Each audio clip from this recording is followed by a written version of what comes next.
It's the last Friday of the month of September in the year 2025. Good morning. Welcome to the Morning News. And this is the first bulletin of the day on TV3. This bulletin is coming to you live from the news app here at Adesawe Kanda. We're live on Facebook, it's TV3 Ghana, and on DSTV channel 279. My name is Josh Queen. Top of the stories is that.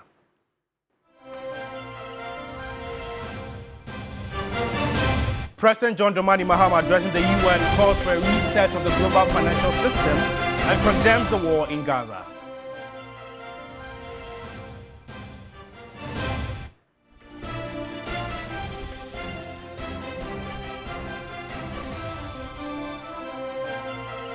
A health expert warns of dangerous levels of heavy metals in Ghana's farm produce, raising concerns over food safety.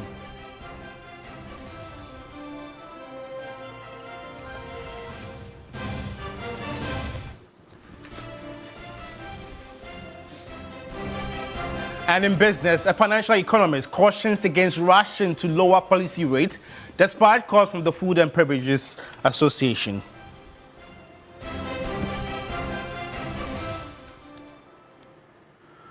Well, we have details of these stories and many more coming up in the next 20 minutes if you spend your time with me. You can also get interactive with us. We're live on Facebook. It's TV3 Ghana. Let's begin from the UN General Assembly.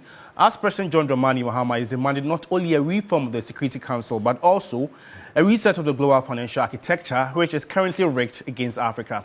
Addressing the 80th United Nations General Assembly in New York, USA, he added that the slave trade must be recognized as the greatest crime against humanity. Take a listen. President Mahama, in his first address to the United Nations General Assembly since his return to power after 8 years, spoke about the improvement in Ghana's economy. In just 8 months, we have achieved significant reduction in inflation from 23.8% in December 2024 to 11.5% in August 2025, restoring price stability for our citizens. Additionally, our currency, the Ghana cedi, has appreciated considerably against other currencies, with Bloomberg reporting it as the best performing currency in the world at one point. He reiterated calls for reparation for the slave trade. Slave trade must be recognized as the greatest crime against humanity.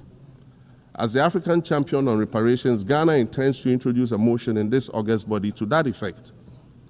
More than 12.5 million Africans were forcibly taken against their will and transported to create wealth for the powerful Western nations. We must demand reparations for the enslavement of our people and the colonization of our land that resulted in the theft of our natural resources, as well as the looting of artifacts and other items of cultural heritage that have yet to be returned in total. On the ongoing war in Gaza, President Mahama called for an end to the conflict and the need for a two-state solution. Innocent women and children and people who are facing collective punishment and forced starvation for no reason other than the fact that they are Palestinian. For nearly 2 years and for the fear of reprisals, we here in this General Assembly have been playing hide and seek with language to find the right words to help us avoid or excuse what we all know is taking place in Gaza. But here is the thing, it doesn't matter what you call it. If it looks like a duck, it swims like a duck, and quacks like a duck, well, then it must be a duck. The crimes in Gaza must stop. He condemned the decision to deny visas to Palestinian President Mahmoud Abbas and his delegation. President Mahama further renewed Africa's call for permanent representation on the United Nations Security Council. Madam President, the UN Founding Charter is outdated when it comes to representation in this August Assembly. The most powerful post-World War II nations are still being rewarded with an almost totalitarian guardianship over the rest of the world. A continent as large as Africa, with its numerous UN member states, would have at least one permanent seat on the Security Council.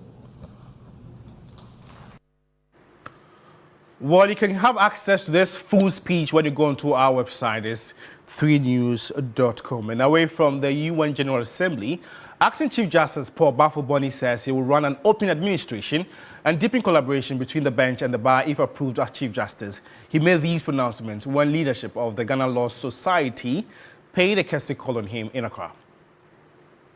President